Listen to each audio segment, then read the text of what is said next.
인간은 인지적 구두쇠이기 때문입니다. 구두쇠는 잘 안 쓰는 사람이죠. 잘 안 쓴다라는 건 뭡니까? 그걸 사용하기 싫어한다는 거예요. 아낀다는 겁니다. 근데 뭘 안 씁니까? 인지를. 인지는 생각이죠. 인간은 생각하는 거 진짜 싫어합니다. 어떻게든 생각의 양을 줄이려고 별의별 짓을 다 합니다. 왜 그러느냐? 심리학자들과 뇌과학자들이 연구를 해보면서 이런 얘기를 많이 합니다. 우리 뇌는 10W짜리 전구다. 무슨 얘기냐? 10W짜리 이 전구를 늘 밝히고 있는 전자제품인 거예요. 우리 뇌와 신체가. 가정에서 주로 쓰시는 전구가 60W에서 혹은 또 100W짜리가 있습니다. 이거 계속 켜놓으면 우리가 어떻게 합니까? 전기요금 많이 나니까 끄자, 한 등씩 끄잖아요? 자, 그러면 10W짜리면 6분의 1이든 10분의 1이든 어쨌든 계속 쓰고 있다는 거죠. 그러니까 우리는 전기를 사용합니다. 에너지를 소모하는 거예요. 무엇 때문에? 생각 때문에. 그런데 재밌는 건 우리 인간은 직립보행하죠. 직립보행하기 때문에 우리가 누워있는 혹은 네 발로 다니는 동물보다 생각이라고 하는 것을 하게 되면 혈액을 어떻게든 쉽게 표현들어서 펌프질해서 위로 올려야 되는데 직립보행하고 있기 때문에 더 멀리 그리고 위쪽으로 끌어올려야 되겠죠. 그러니까 우리는 생각을 할 때 좀 더 많은 에너지를 소모하는 구조를 가지고 있습니다. 그런데 현생 인류의 조상 호모사피엔스라고 하잖아요. 호모사피엔스의 이 역사를 수만 년으로 잡고 있는데 이 긴 시간 동안 우리 인간이요. 99.9%의 시간 동안 어떻게 살았겠습니까? 배고프게 살았어요. 생각해 보세요. 지금 우리는 다이어트를 걱정하는, 과체중을 걱정하는, 자꾸 저를 보지 마시고요.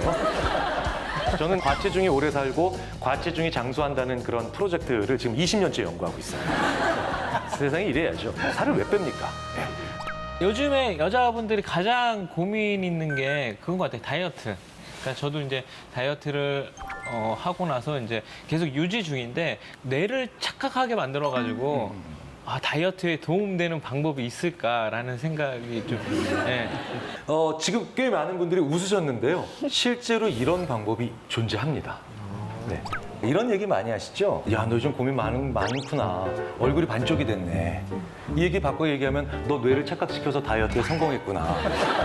근데 그 메커니즘이 바로 뭐냐면 우리 자신의 뇌를 어떤 상황에 집어넣어서 무슨 생각을 하게 만들므로 인해서 우리가 좀 더 에너지를 긍정적으로 많이 소모해서 실제로 결과적으로는 약간 부수입이죠? 다이어트의 효과까지도 일어나는가에 대한 얘기를 좀 드려보겠습니다. 우리 인간이 배고픈 것을 걱정하지 않고 살아가는 데 대해서 뭐 100년, 200년도 안 됐겠죠. 그리고 여전히 지금도 사실은 수많은 국가에서는 굉장히 많은 분들이 배고픔으로 고통받고 계십니다. 인류의 사망, 즉 호모사피엔스의 사망의 압도적 1위는 질병이 아니죠. 전쟁도 아닙니다. 굶어 죽은 겁니다. 자, 그렇다면 우리 뇌는 생각을 하면 많은 에너지를 소모하는데 99.9%의 시간 동안 우리 인류는 배고픈 상태로 살았습니다. 자, 그러면 우리 인류가 살아남기 위한 최적의 세팅은 어떤 거겠습니까? 생각으로 인한 에너지의 양을 줄여야 되죠. 우리 인간은 그렇기 때문에 생각을 적게 하는 세팅을 우리 뇌에 구현해 놓은 겁니다. 왜냐면요, 저희 심리학자들끼리 농담으로 이런 말을 합니다. 원래 10W잖아요. 그냥 보통 우리 생각하고 살아갈 때 한 50W쯤 막 에너지를 써야 되는 경우가 있어요. 이때가 뭐냐 하면 학생들로 치자면 성적표를 받았을 때 이걸 어떻게 하면 부모님 안 보여드리고 숨길까. 저 같은 경우는 어제 술 먹고 늦게 들어갔는데 먼저 자고 있었던 아내가 어제 몇 시에 들어왔어? 이랬을 때 제가 몇 시에 들어왔다고 얘기를 해야 더러운 날까? 소위 말해서 아주 심하게 잔머리를 굴릴 때 이때 머리가 확 돌아가잖아요. 이때 저희 심리학자들끼리 농담으로 50W쯤 쓴다라고 얘기를 합니다. 그런데 이 50W를 쓰다가 또 한 30W 더해서 80W쯤 쓸 때가 있습니다. 이게 또 언제냐? 제 거짓말을 듣고 있는 제 아내가 어제 일어났던 일을 거꾸로 얘기해봐. 이러면 미칩니까? 심지어는 왜 안 풀리는 문제를 열심히 풀고 있을 때 이렇게 깊은 생각할 때 80W예요.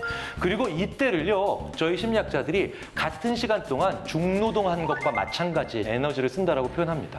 그 생각이 굉장히 많은 에너지를 쓰는 거예요. 자, 그런데 저희가 또 농담으로 100W 넘기는 경우가 있는 거야. 이거 엄청나게 에너지 많이 쓰는 거야. 그때가 언제는 줄 아십니까? 바로 시를 읽어요. 왜? 시에는 은유법이 있죠. 영어로 메타포입니다. 이 메타포는 어떤 메타포를 듣든 우리 머릿속에서 도처에 저장되어 있는 여러 가지 개념들을 다 이어붙여야 됩니다. 눈은 마음의 창, 은유법이죠. 은유법인데 눈은 마음의 창이래 라고 얘기를 하는 표현을 들으면 왜일까?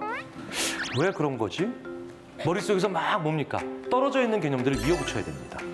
그럼 이 떨어져 있는 수많은 개념들을 이어붙이는데 어마어마한 에너지가 소모되겠죠. 그래서 심지어는 셰익스피어의 문학 작품을 읽게 만들고 뇌의 활동량을 살펴보면 아주 드라마틱하게 많은 어마어마한 양의 에너지를 소모하는 뇌를 관찰할 수도 있었습니다. 제가 그래서 농담으로 이런 얘기 많이 합니다. 남의 메타포를 읽는, 즉 시집을 읽는 것만으로도 이렇게 힘든데 그 메타포를 생산해내는 건 얼마나 힘들까. 실제로 그래서 생각의 양이 많아지면 에너지를 많이 씁니다. 자, 그러면 예를 들어서 한 1만 년 전에 우리 조상들께서 먹을 것을 쫓아다녀서 그 다음에 나무 열매를 따기 위해서 나무로 올라가기 위해도 그런 데 쓰는 에너지도 모자랐겠죠. 그리고 늘 배고팠습니다. 그런데 생각을 깊게 하면서 사색을 하면서 은유를 즐기면서 에너지를 이런 식으로 소모했다면 그분이 살아남으셨겠습니까?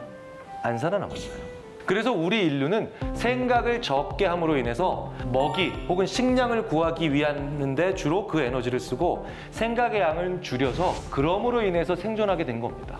그러니 우리 인간은 공부하는 뇌가 아니에요. 연구하는 뇌가 아닙니다. 아직도 우리 뇌는 수렵과 채집하고 있는 그 상태에 있는 원시시대의 뇌예요. 그러니까 우리 인간은 뭡니까? 당연히 생각을 많이 하지 않는 습성을 지금도 가지게 된 거죠. 자, 그렇게 보면 우리가 생각의 양은 줄이면서도 누군가와 살아가면서 이 세상을 경험하면서 어떤 식으로 우리 머릿속에 생각을 돌려야 되는지가 분명해지죠.